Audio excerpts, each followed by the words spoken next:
کھانا دینے کے بعد چراغ ٹھیک کرنے کے بہانے بجھا دیا. خامد بھی ہاتھ چلاتے رہے, بیوی کبھی برتن رکھتی کبھی اٹھاتی, پتہ چلے کہ کھانا کھا رہے ہیں. کھانا کھایا جا رہا ہے. کہتے ہیں مہمان پیٹ بھر کے کھانا کھا گیا. یہ کام ہوا رات کے اندھیرے میں. اس وقت ہوا جب چراغ بھی بند تھا. اس وقت ہوا جب کوئی دیکھنے والا نہیں تھا, کسی پڑوسی کو بھی خبر نہیں تھی. فرماتے ہیں صبح کے اجالے میں اس مہمان کو لے کے مسجد نبوی میں نے قدم رکھا تو نبی کریم نے فرمایا رات جو تم نے کام کیا ہے نا اسے دیکھ کے میرا رب بڑا مسکرایا ہے.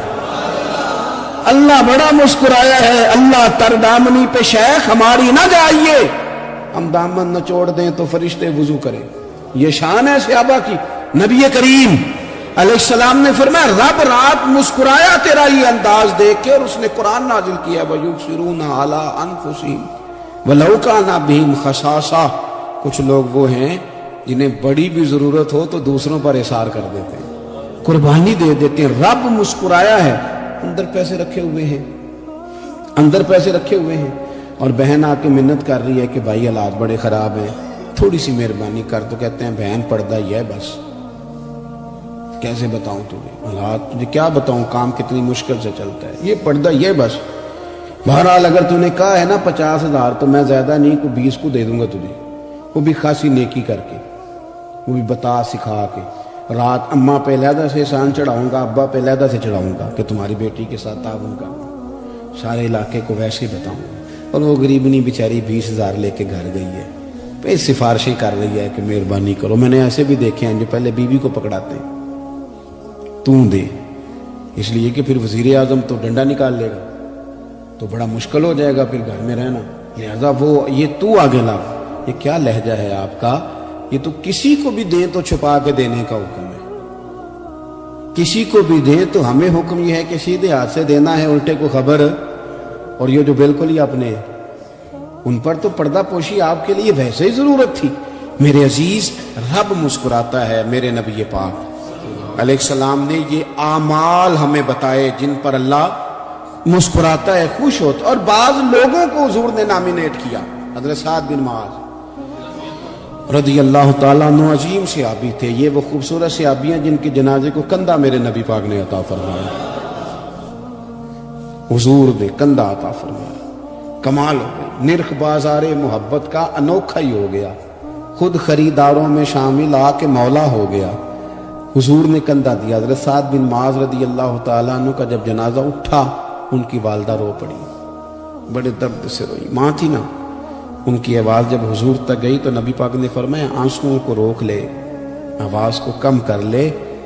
تیرے بیٹے کی تو جب روح پرواز ہوئی ہے تو رب مسکرایا ہے. جس کے آنے پہ رب راضی ہو مسکرا دے جو اس کی شان کے لائق ہے.